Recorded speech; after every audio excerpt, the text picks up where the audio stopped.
Have you ever noticed how some people don't just work a job, they become it? Their email signature is their identity, their LinkedIn title is their worth, the conference room is their stage, and the strangest part? They don't even seem to mind. Look closer at the person who sends emails at 2 a.m. Not at the productivity, at the emptiness it's trying to fill. Because there is a specific kind of performance that happens when someone confuses their career for their soul. And it's not ambition. It's not drive. It's anesthesia. It's the hum of a busy mind drowning out a silent, screaming question. Who am I when the work stops?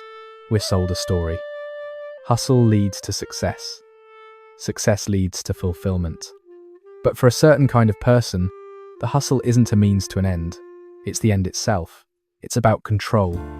It's about validation. It's about building a fortress of achievements so high, you never have to look down at the fragile foundation underneath.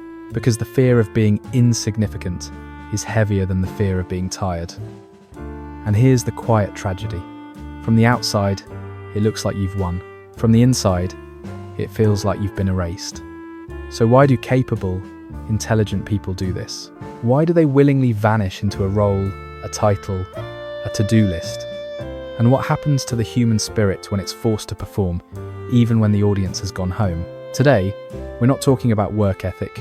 We're talking about the psychology of the asterisk, human disguise, asterisk, the act of building a professional self so convincing, you forget it's a costume. To understand this, we have to dismantle a modern myth, that passion and profession are the same thing.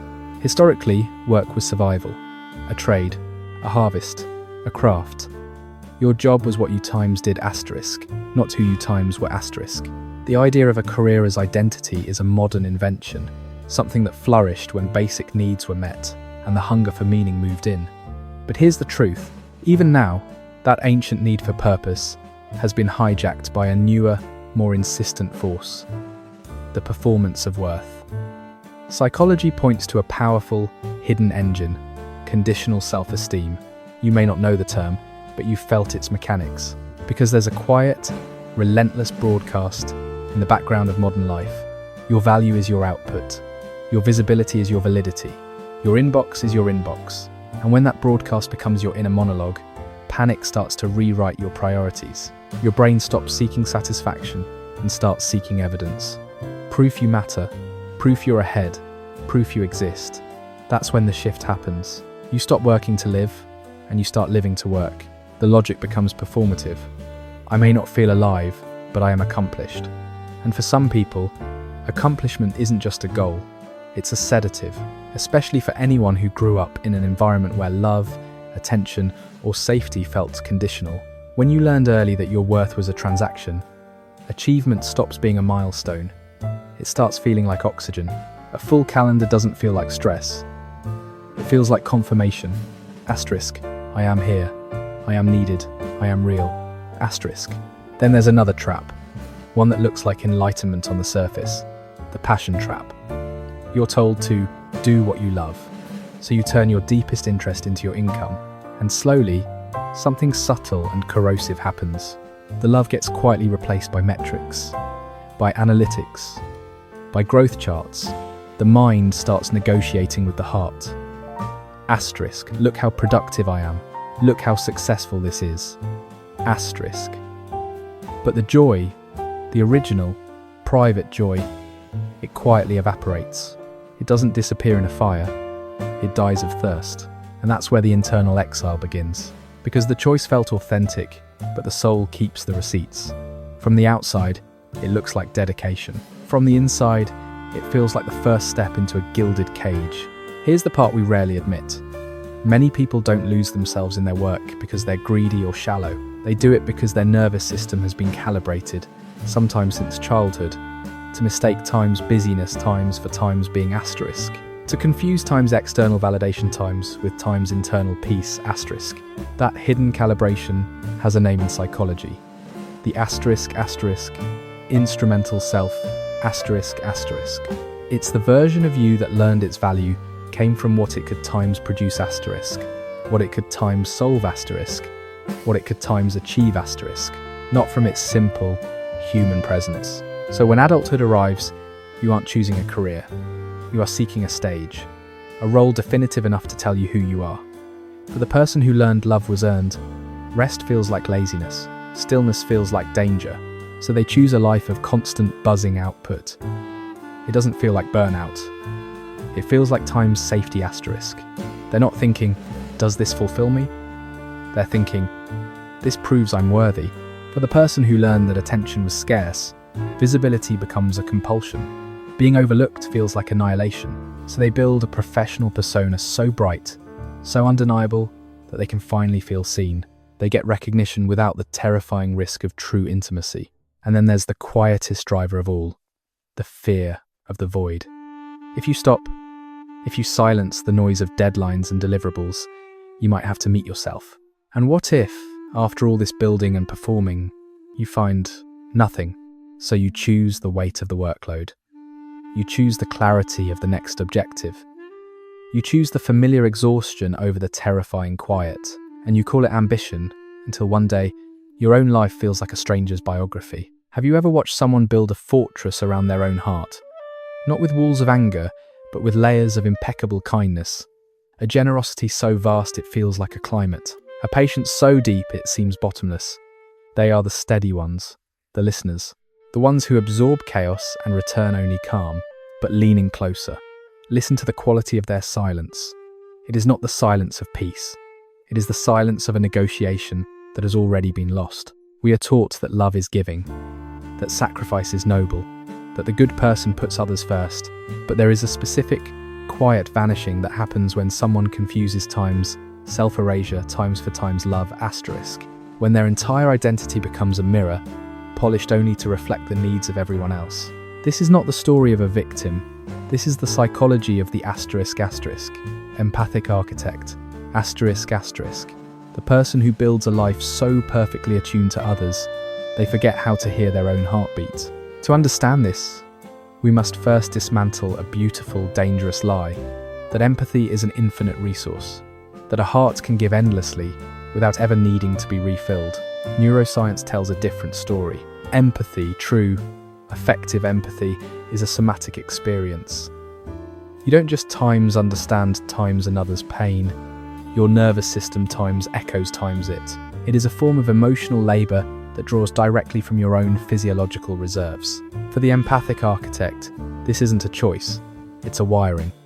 From a young age, their nervous system became a finely tuned satellite, scanning for shifts in emotional weather, a parent's sigh, a sibling's tension, the unspoken disappointment in a room.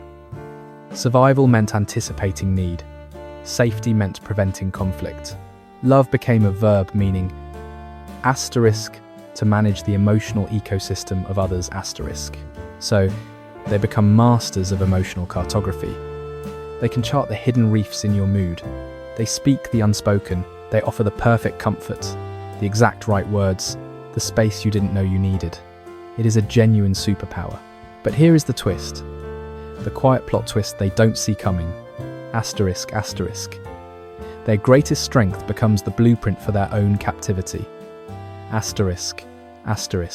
Because when your worth is built on being needed, you must unconsciously ensure that others' times remain times in need. You are not just helping, you are times maintaining ***. You attract partners who require steadying, friends in perpetual crisis, colleagues who need rescuing. Your world becomes populated by emotional tenants, and you are the forever landlord, responsible for all repairs. You mistake this for purpose. It feels like love. It feels like being essential. But it is a system, a beautifully crafted, soul-draining system. The body, however, cannot be fooled by a noble story. It keeps a ledger. The first entries are subtle. A chronic low-grade fatigue that coffee can't touch. A stiffness in the shoulders, the literal weight of carrying what isn't yours. A hollow feeling after solving someone else's problem, as if your own energy has been siphoned out through a straw. Then comes the resentment.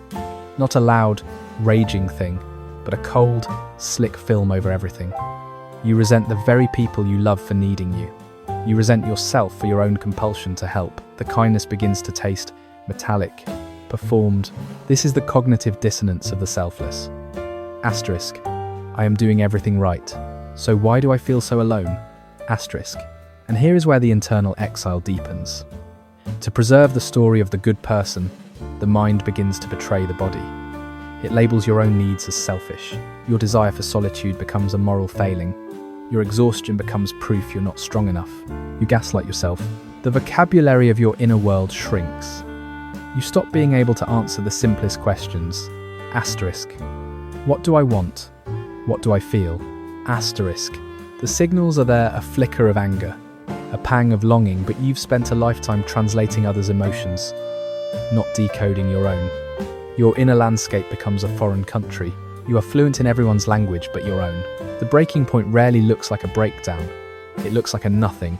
You are making tea for a friend who is crying, and as you hand them the cup, you realize you are not in your body. You are a ghost in your own kitchen. The sound of their tears is just noise. The well is not just dry. It has forgotten it was ever a well. This is asterisk asterisk empathic collapse asterisk asterisk. The nervous system's final defense against total depletion. It doesn't stop you from times acting, times caring. It simply removes the feeling from the action. You become a compassion automaton, going through the motions in a world drained of colour and connection. And in that numb, silent space, the terrifying question finally surfaces. If I am not the giver, the healer, the steady one, who am I? The answer is not found in doing more.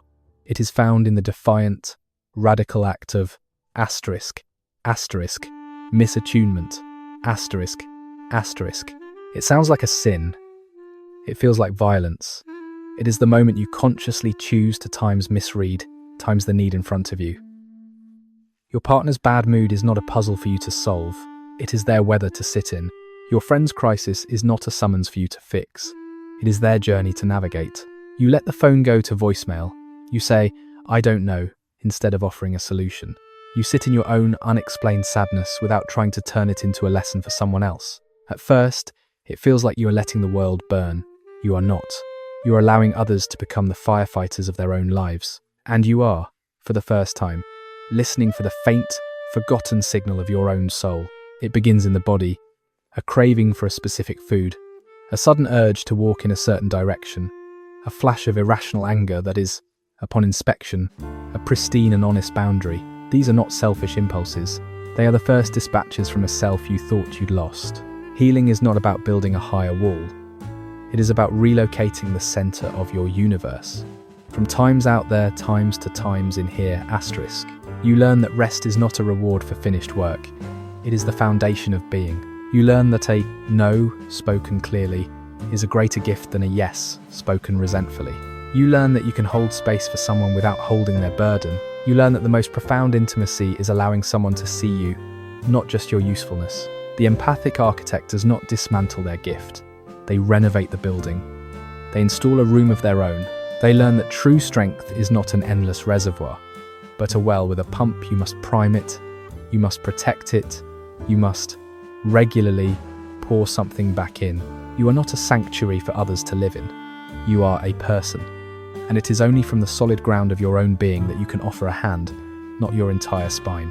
So if you see yourself in this, if you are fluent in the silence of others, but a stranger to your own, know this: your kindness is not the problem. Your confusion of kindness with self-annihilation is. The world does not need you to be empty. It needs you to be full, to be a source, not a sacrifice. Begin by asking the one question you've been trained to ignore. Asterisk. What do I need? Asterisk.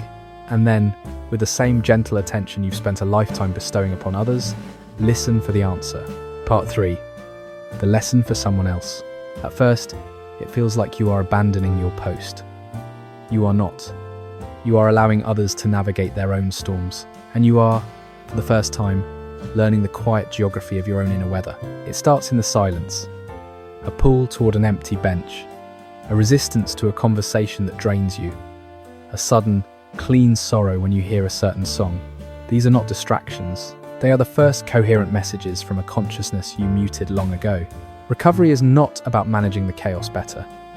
It is about changing the address where you receive your mail, from the noisy street of others' expectations to the quiet hallway of your own awareness. You learn that solitude is not loneliness. It is the reunion. You learn that a boundary is not a wall. It is a doorway. It defines where you end and another begins, making true connection possible. You learn that you can witness someone's pain without signing the deed to it. You learn that the most radical act of love is to present your authentic self, not your curated performance. The healed empath does not destroy their sensitivity. They recalibrate it. They install a filter. They learn that real capacity is not a bottomless void to be filled by others, but a vessel it must be cleansed, held, and regularly refilled by its owner. You are not a utility. You are a presence. And it is only from the settled ground of your own truth that you can offer genuine peace, not just pieces of yourself. So if you recognize this pattern, if you can diagnose the heartache of a stranger, but cannot name your own longing, understand this. Your depth of feeling is not the flaw. Your belief that it must always be spent on others is. The world does not need another depleted martyr. It needs an integrated human, to be a beacon, not a battery. Start with the one directive you've been taught to override. Asterisk. Attend to yourself. Asterisk. And then, with the same meticulous care you've always reserved for fixing others, begin the repair. Part 4. The cartographer of the self. You feel the ghost of the old guilt, the phantom vibration of a need you are no longer answering. It whispers that you are abandoning your post. You are not. You are allowing others to navigate their own storms. And you are, for the first time, learning the quiet geography of your own inner weather. It starts in the silence you once feared. A deliberate turn away from a drama that is not yours. A craving for an empty room, not to hide, but to hear. A sharp, clean ache when you remember a forgotten dream. These are not malfunctions. They are the first coherent signals from a self you placed in storage long ago. Healing is not about building a better fortress. It is about relocating your capital, moving the seat of your identity from the volatile stock market of external approval to the steady, sovereign ground of your own sensed experience. You learn that a no is not a rejection. It is a declaration, the architectural blueprint for a self that can finally bear weight. You learn that stillness is not inactivity. It is digestion, the necessary process of metabolizing a lifetime of swallowed feelings. You learn that you can hold a hand without shouldering the destiny attached to it. You learn that the most profound strength is to offer your reality, not your reassurance. The integrated caregiver does not dismantle their compassion. They redirect it. They install a governor. They understand that true capacity is not an infinite well for others to draw from, but a spring it must be protected, sourced, and regularly replenished from within. You are not a function. You are a consciousness. And it is only from the unshakable terrain of your own wholeness that you can offer real sanctuary, not just the furniture of your empathy. So if you see yourself here, if you can chart the emotional topography of everyone in the room, but feel lost in your own, hear this.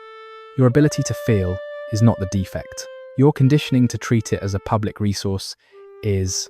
The world does not need another empty vessel. It needs a grounded sanctuary, to be a lighthouse, not a life raft. It begins with the one command your history taught you to mute. Asterisk. Return to yourself. Asterisk. And then, with the same forensic attention you once used to decode everyone else's pain, begin the mapping.